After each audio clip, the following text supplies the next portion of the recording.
Praise lord. దేవాతి దేవునికి వందనాలు. ప్రభు నామమున మీ అందరికీ నా ప్రత్యేకమైన వందనాలు, శుభాలు తెలియచేస్తున్నాను.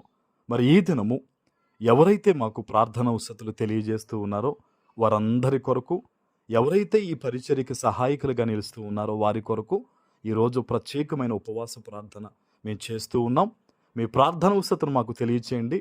మీకోసం తప్పకుండా నేను ప్రార్థిస్తాను. ఈ దినము కొరకు ఏర్పాటు చేయబడిన దేవుని వాగ్దానము 34వ కీర్తన 9-10 వచనాలు. ఆయన యందు భయభక్తులు ఉంచువానికి ఏమీయూ కొదువలేదు. సింహపు పిల్లలు లేమి గలవై ఆకలిగొనును. యెహోవాను ఆశ్రయించువానికి ఏ మేలు కొదువయ్యుండదు.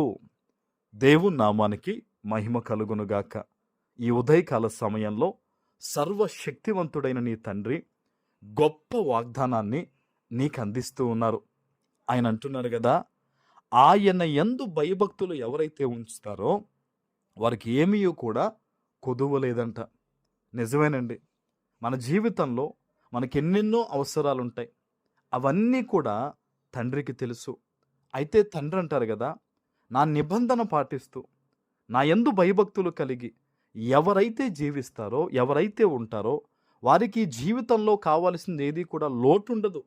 ఖచ్చితంగా వారి అవసరాలు నేను తీరుస్తానని తండ్రి చెప్తున్నారు. అది ఏ రీతిగా ఆయన పోలుస్తున్నారు చూడండి.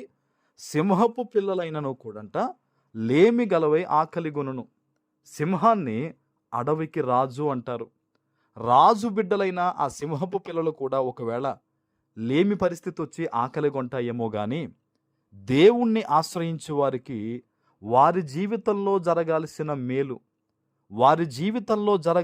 మేలు ఏది కూడా కొదువ ఉండదని సర్వశక్తివంతుడగు దేవుడు సెలవిస్తూ ఉన్నారు. హల్లెలూయా.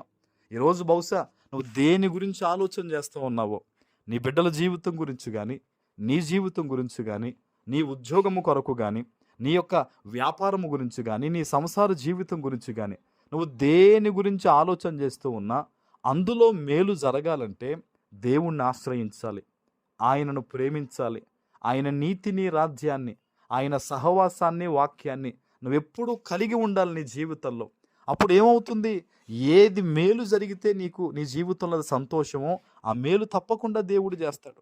అందుకనే ప్రభు చెప్తున్నాడు, ఆయనను ఆశ్రయించు వారికి ఏ మేలు కొదువై ఉండదంట. ఆమేన్. ఈరోజు నీ జీవితంలో నువ్వు తృప్తి కలిగి జీవించాలనేది దేవుని ఆలోచన ఉంది. నీ జీవితంలో నువ్వు సమృద్ధి కలిగి జీవించాలనేది దేవుని ఆలోచన ఉంది. ఆయన ప్రణాళిక అదే గనక ప్రభు నీతో మాట్లాడుతున్నారు. ఈ దినము నుంచి కూడా ఆయన నిన్ను ఆశీర్వదించబోతున్నారు. ప్రియ దేవుని బిడ్డ, ఉపవాసం ఉండి ప్రార్థన చేయి. దేవుని సన్నిధిలో ఆయన చెప్పాడు, ఉపవాసం ఉన్నప్పుడు మొదట నీ తల అంటుకుని నీ ముఖము కడుక్కోము అన్నాడు. అంటే మనం ఏ ఆలోచన చేసామో, ఏం మాట్లాడామో సమస్తము ఈ దినము మనం ఉపవాసం ఉండి ఆయన సన్నిధిలో ఒప్పుకొని, అయ్యా నన్ను జ్ఞాపకం చేసుకో అయ్యా అని యాకోబు అన్నాడు దేవునితో. నీ పేరేంటని అడిగితే యాకోబు అన్నాడు. యాకోబు అని చెప్పేశాడు, మోసగాడని చెప్పేశాడు.